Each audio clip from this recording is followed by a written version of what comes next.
entire Hadoop architecture we call a cluster. In this cluster, totally 5 types of daemons is available. We know name node, job tracker, data nodes, and task trackers. And along with this Hadoop cluster, we have number of ecosystems also available, namely Hive, Flume, HBase, MapReduce, Flume, Ooze, Zookeeper. Like this, number of ecosystems are available. Different ecosystems we are using for different purpose. Ecosystems. Let's see one more important point. Hadoop administration also. Generally, in Hadoop, yes, whatever the cluster is there, this cluster we can form into 3 modes. You can form this cluster into 3 modes, namely local mode, standalone mode, and pseudo distributed mode. There are 3 modes we are going to form the cluster. Yes, local mode, standalone mode. What do you mean by first of all, see the third one, pseudo distributed mode. What do you mean by pseudo distributed mode? DFS mode. Yes, the DFS mode is a perfect cluster, is perfect example of this cluster. Perfect example of this cluster. Yes, in this pseudo distributed mode, we have name node is there, secondary name node is there, HFS client is there, number of data nodes is there, equal number of task trackers are available. Equal number of data nodes, equal number of task trackers are available. So in this 5 data node, now in future I want to add some other one more data node. Yes, you can add it. If you want to delete it, yes, you can remove it also. There is no limit to adding number of data nodes. So in our real-time production environment, we are using this pseudo distributed mode cluster only. We are using the pseudo distributed mode cluster only. Now coming to the standalone mode cluster. What do you mean by standalone mode cluster? The standalone mode cluster, we have one more name, pseudo mode, or else a single node cluster also.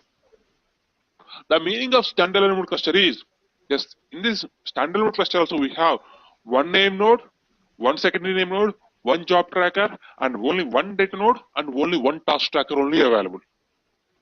There is no multiple daemons, only one data node only. And this standalone mode cluster, you can easily form into our single machine also, in our laptop also. Distributed mode is forming into our laptop, it's not possible. But standalone mode, yes, it's possible. Because only one data node is there. So you can install into one virtual box into our VMware, and you can form the cluster into our laptop also. That's we call a standalone mode. Because we are adding number of data nodes, that means we are storing huge volume of data. But standalone mode, only one data node, that much volume only possible. The advantage of the standalone mode is, yes, especially for admin learning purpose, the standalone mode is helpful. More than 2 laptops, you can form pseudo distributed mode cluster also. And coming to the local mode. Yes, what exactly local mode doing? Local mode is like similar like a standalone mode only. Local mode also similar like a standalone mode only. In local mode also we have job tracker, name node, secondary name node, one data node, and only one task tracker only available. Similar like a standalone mode. But difference is, yes, the standalone mode and pseudo distributed mode. Yes, we want to download the jar files. We want to add, yes, we want to configure everything. We want to download all the name nodes, secondary name nodes, everything. We want to download the jar files, and not only that, ecosystems also. All Hive, these tools is there. These tools also, we want to download it. We want to configure it in second one. Already configured one. Simply we are downloading the configured image file, installing it to our laptop. That we call the local mode cluster. In this local mode cluster, all ecosystems also available. All these ecosystems along with this single node. That we call the local mode. The local mode is similar like a .exe file. For example, I want to play a movie. What we are doing? Simply we downloading one media player, installing into next procedure, then we are playing it. We are not doing any coding behind that media player. Downloading .exe file, installing it. Similarly, local mode also, we are not doing any coding. We are not doing any admin work. Simply we are downloading that .exe file, installing it on our laptop. That's it. So the first one and second one, just we are using for our practice purpose, as a developer for learning purpose, and third one we are using in our production environment. There is no difference in the as a developer point of view. The three types. There is no difference. What are the queries we are running in local mode? Same queries working in standalone mode and pseudo distributed mode also. There is no difference. Yeah, that is some admin terminology. As in our regular classes, I will tell you how to configure these three also. I will tell you clearly. Now, next coming to the one more terminology, HDFS. What do you mean by HDFS? Hadoop Distributed File System. Yes, what exactly Hadoop Distributed File System? The combination of all data node space we call the HDFS. The combination of all data node space. For example, in the real time, we have multiple data nodes is there. Data node 1, data node 2, 3, 4, 5, 6, like that number of data nodes is there. All data nodes space we call the HDFS. So HDFS means simple terminology. In future, I simply say I'm copying data into my HDFS. What is the meaning of that? That means I'm copying my data into any of the data nodes. Not a matter, but front end, all the data node space representing as HDFS. Remember, important. Just for your more clarity, for example, let's take the hard disk. Yes, in the hard disk we have C drive, D drive, E drive, like the drives is there. But complete all the drive space we call a hard disk. Similarly, all the data node space we call the HDFS. In a production environment also, people are telling copy data into HDFS. That means copy data into any of the data nodes internally. But front end we are copying into our HDFS. Right. Now, the next point. For example, in this HDFS, I'm copying some sales file. I'm copying the sales file. This sales file internally is available any of the data nodes. Not a problem. Name node and data nodes taking care internally. We are not worried about it. But front end, just imagine the sales file is available in our HDFS. Now I want to analyze the sales file. I want to know how much sales happen every day. Today how much sales is happen. I want to analyze it. In the worldwide, all I have stores is there, and through online people are buying. I want to know the complete status of today. How can I analyze it? The data we are copying it. Data we already copied into our HDFS. Now I want to analyze this. How can I analyze it? Yes, in Hadoop, number of ecosystems are available, namely Hive, Pig, Scoop. Yes, number of is there. Let's see. First one is Hive. What is Hive? Yes, Hive is one of the ecosystem in Hadoop. By using Hive, yes, we are going to analyze the data. Hive is one of the ecosystem in Hadoop. By using Hive, we are going to analyze the data, and simply Hive creates a warehouse environment in our Hadoop. Simply Hive creates warehouse environment in Hadoop. What do you mean by warehouse environment? Yes, warehouse environment means simply, for example, in our SQL is one of the warehouse environment. So completely SQL environment providing in our Hadoop by using Hive. What are the works we are doing in our SQL? Same works we are going to do it in our Hadoop also by using Hive. Okay, so by using Hive, we're creating the tables, loading the data, applying grouping condition, joins is there. Complete SQL queries are supporting in a Hive. Complete SQL is similar like a Hive also. And at the same time, the advantage of the Hive is, yes, by using Hive, we are converting structured or semi-structured to structured format, and we are loading those data into structured format in our tables. The 2 points. By using Hive, we are converting structured, semi-structured, unstructured data to structured format. After that, we are loading those data into our Hive tables. After data loading into Hive tables, now we are applying our Hive queries to generating the reports. Simply one word, Hive is similar to SQL only. That's why we call HQL also. HQL means Hive query language. SQL means structured query language. So in Hive, we can process structured data, semi-structured data, unstructured data also.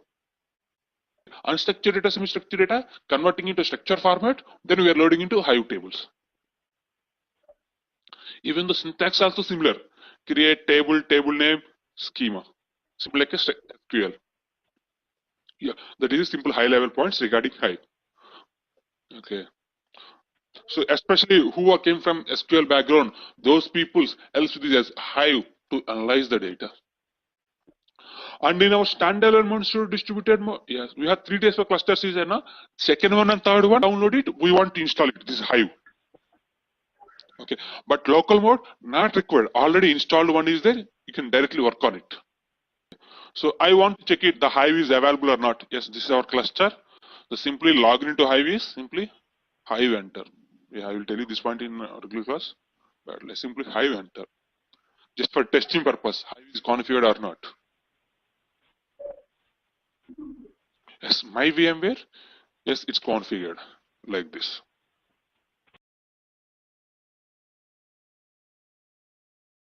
No, that is the Hive. Coming to the next ecosystem, Pig ecosystem. What is Pig? Pig also similar like a Hive only. It is one of the analytics ecosystem in Hadoop. By using Pig, we are going to analyze the data. We are going to process the data. Okay, so the Pig also similar like a SQL terminology only. Hive is almost 80% similar like a SQL. 80 to 90% similar like a SQL. But Pig is like just 50 to 60% only similar like a SQL. Especially to process the text, to analyze the test purpose, test mining data. That time, Pig is give the better performance compared to Hive. It is also simply one of the ecosystem. And this is also similar like a SQL only, but the terminology is different. Then why we are using Hive, why we are using Pig is depends on the data, depends on the requirement. Sometimes better performance, sometimes Pig gives the better performance. For example, you have the data like a test format data, you want to do processing the data, that time compared to Hive, Pig gives the better performance. And if you want to store the data, maintain the data, that time compared to Pig, Hive gives the better performance. Simply high level. Pig also one of the ecosystem. By using Pig, we are going to process the data. In the Hadoop data processing purpose, we are using Pig. Okay, this one of Pig also advanced concept of MapReduce. This is completely alternation of MapReduce framework. What are the works we are going to do it by using MapReduce? All the works we are going to do it by using Pig also. All the works we are going to do it by using Pig also. Alright. And especially who came from non-Java background, those people, this Hive on Pig is more helpful to analyze the data purpose, to analyzing data in our Hadoop. Now coming to the next ecosystem, Scoop. What is Scoop doing? Yes, Scoop is one of the transporter ecosystem in our Hadoop. Transporter ecosystem means, yes, by using Scoop, we are going to import the data from external structured data source to Hadoop, and we are going to export the data from Hadoop to external structured data source. See the example, you get the clarity. This is my SQL. My client storing data almost like last 10 years onwards, he's maintaining the data. Those data I want to load into my Hadoop. So what exactly Scoop doing? Yeah, especially to importing the data purpose, we are using Scoop in our Hadoop. What do you mean by importing data? Importing data means, as for example, a financial client is there, a client maintaining the data from data last 10 years onwards. He is thinking he want to implement his project into Hadoop. That time we are importing data from those source to Hadoop. So how can we are importing? By using Scoop only is possible to importing. So Scoop is one of the ecosystem in Hadoop. By using Scoop to importing the data from external structured data source to Hadoop and Hadoop to external structured data source. Simply like a mediator, importing and exporting purpose we are using. That is a simply Scoop. Now coming to the Flume. Yes, Flume also one of the ecosystem in Hadoop. By using Flume, yes, to importing streaming data. What do you mean by streaming data? Audios, videos, log files. Those all are comes under streaming data. By using Scoop, we are importing only structured data only. But by using Flume, we are importing streaming data. So, for example, let's take a shopping mall. Each floor CC cameras are available. Those CC cameras keep on capturing data 24/7. Previously, those people are, after a few days, they're removing the data, they're deleting the data. But what they're thinking, they want to store all the data also, years onwards. They, by using Flume, they're importing those data into HDFS by using Flume. So here, agent 1, agent 2, like the agency is there. Those are the CC cameras. Those cameras data capturing through collector, and through collector we are loading into HDFS. So especially streaming data importing purpose, we are using Flume. Especially structured data importing purpose, we are using Scoop in our Hadoop.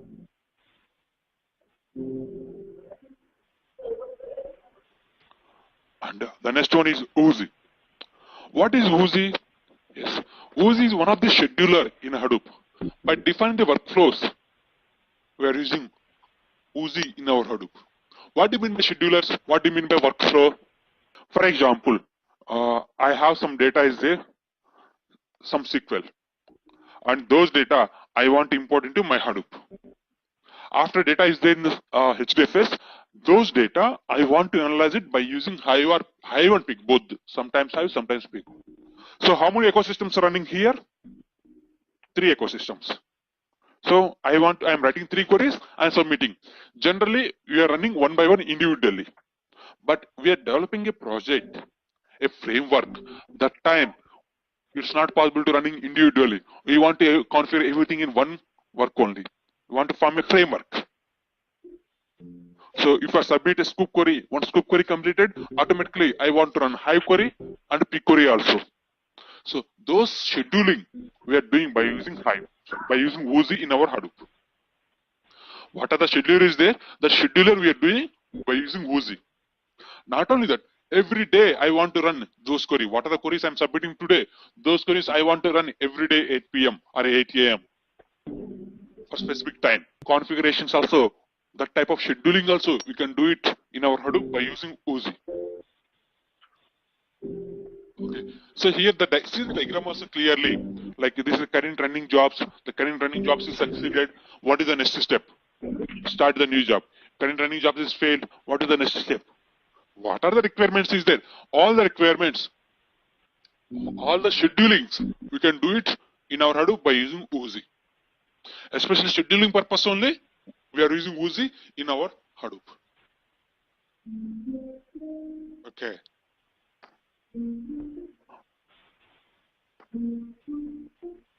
Now, coming to the next ecosystem, Zookeeper. Yes. What is Zookeeper? Zookeeper also one of the ecosystem in Hadoop.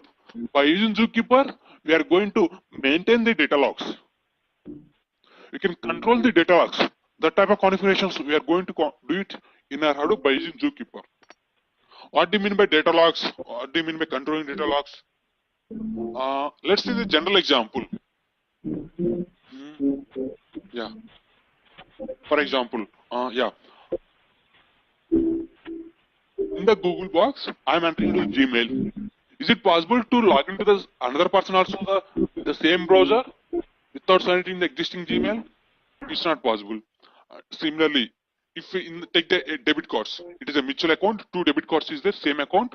Is it possible to draw the same time 2 different machines by using the same those debit cards? It's not possible.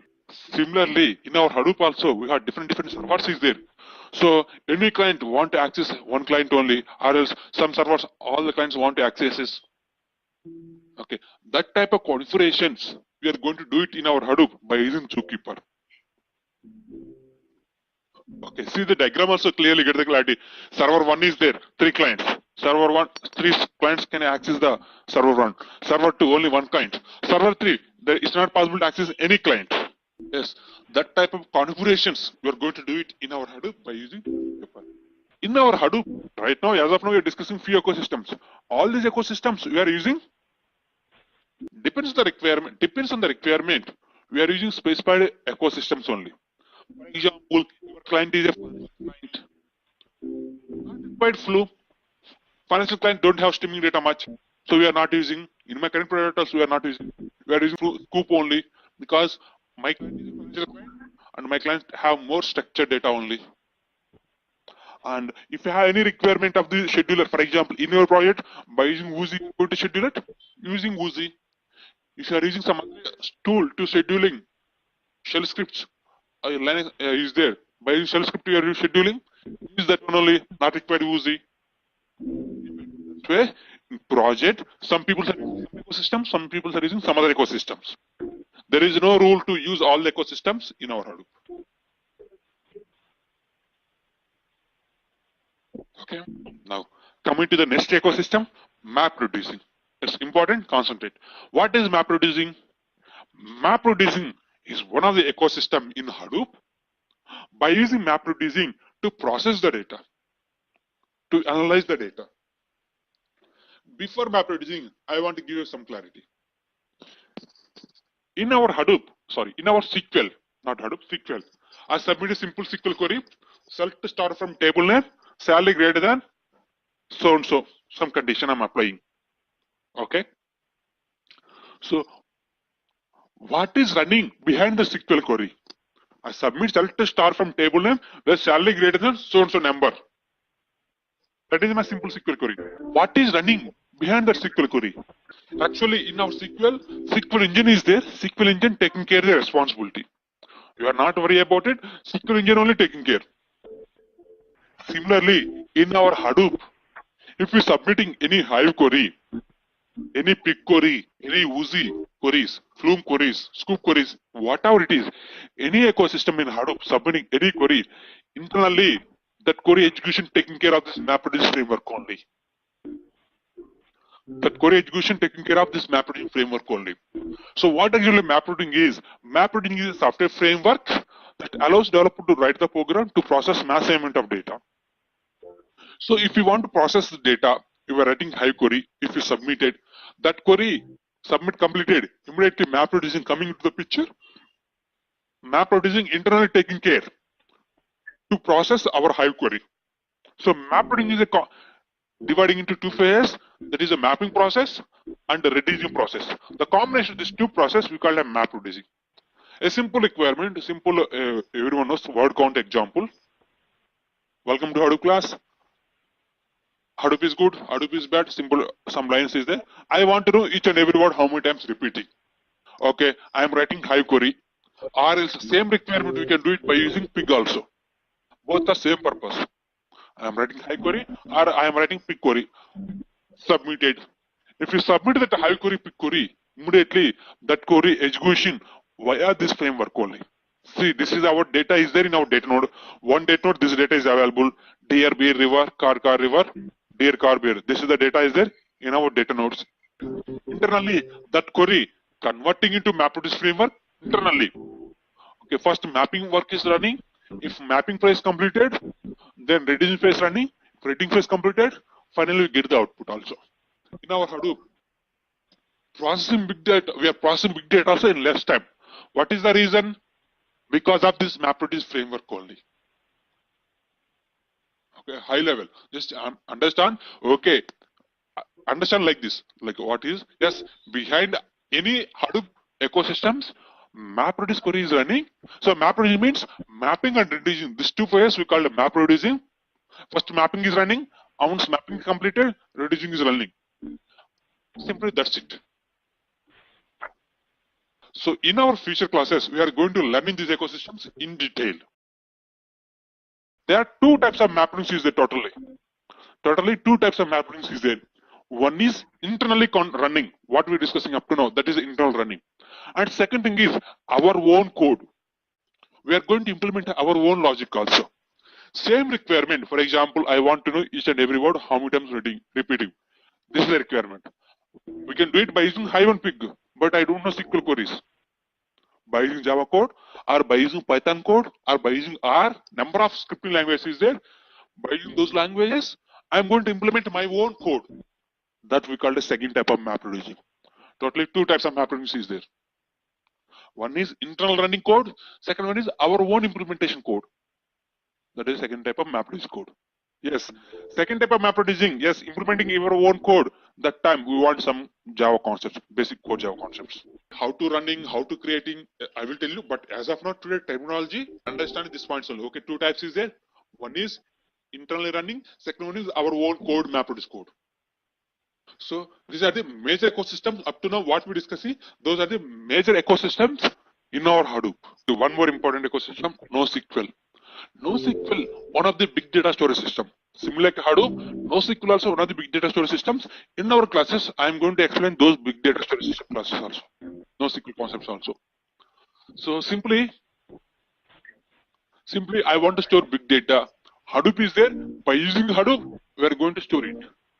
Similarly, by using big data also, by using NoSQL also, we are going to store big data. So what exactly NoSQL? What is the relation between Hadoop and NoSQL? I will tell you clearly. First of all, NoSQL means not only SQL. NoSQL means not only SQL. People are imagining like SQL means there is no SQL.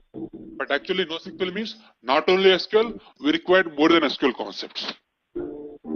That we call a NoSQL. What do you mean by more than SQL? Yes, I will tell you. Before that one, a simple question. In the world, different organizations is there. Different types of organizations is there, and different types of requirements also is there.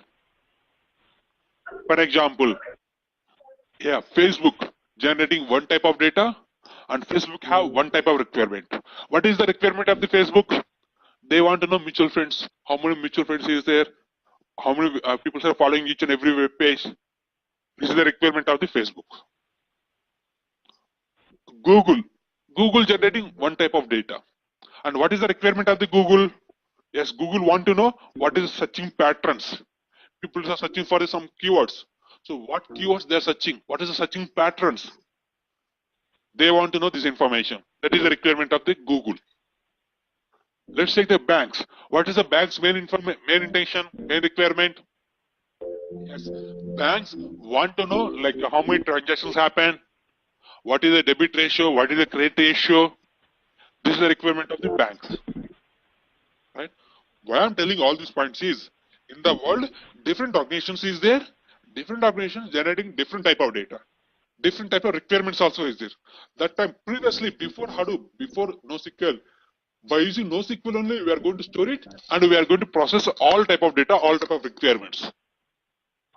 Before Hadoop, before NoSQL, we are going to by using SQL. SQL is a simple structured storage system. Simply any type of data, we are storing into table format, then we are querying those data. Repeating, any type of data we are storing into table format and we are going to process those data only. But all the type of data, all the type of problem sets, table is not the solution. Table is not the better solution. Some type of problems, some other type of storage systems give the better performance. Some other type of problems, some other type of storage systems give the better performance. For example, let's see graph database. Facebook using graph database only. Imagine Facebook also storing those data into table format. See the not diagram? See what I'm highlighting. Here A is there, AB is there. So just imagine A is a friend of B and A is a friend of D. B is a friend of F, D is a friend of E, C, F. Like the friends is there. Just imagine, see the what I'm highlighting. Tell me who is friend to whom. A is a common friend of B and D.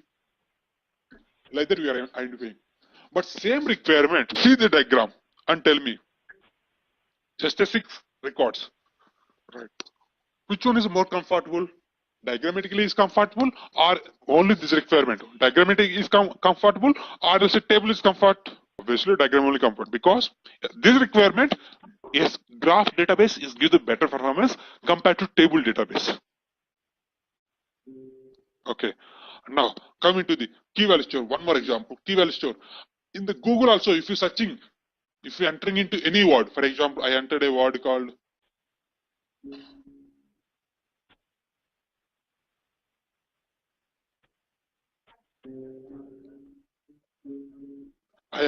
simple Hadoop space. I enter a simple word Hadoop space. Immediately some suggestions coming. Test data sets 2.0, wikis, tutorials. Like that, some suggestions is coming. How it is coming to suggestions? Yes, because of the key value pair. Here, Hadoop is the key and remain data is the value. So this is the requirement. So in this type of requirements, key value storage is the give the better performance. Key value storage is the give the better performance. Now I'm giving the overview. In the world, different organizations give the different data sets now. So all the problems, table is not the solution, better solution. That's why NoSQL came to the picture. NoSQL is one type of storage systems. Design the storage system, especially based on the problem sets. I'm repeating the word. Design the storage system depends on the problem set. Design the storage system means, yes, my problem set is a mutual friends. So I design the storage system as a graph format. My problem set is like a key value store. Then I design the storage system key value pair. So this storage systems give the better performance for this problem set only. Some other problem sets, some other storage systems is the better performance. But especially this problem set, this one only gives you the better performance. There are majorly 4 type of storage systems is there. Storage systems means data storage, key value store, column store, document store, graph store. According to the requirement, we are using these storage systems, we are storing the data and we are processing the data. Okay, why? Because some better this one is give the better performance of these problem sets. I hope you hear the terminology like somewhere maybe Cassandra, HBase, MongoDB, CouchDB. Those are all comes under NoSQL category only. Compared to Hadoop, this one also a little bit popular. Yes, exactly what is the relation between Hadoop and NoSQL in the regular process, I will tell you.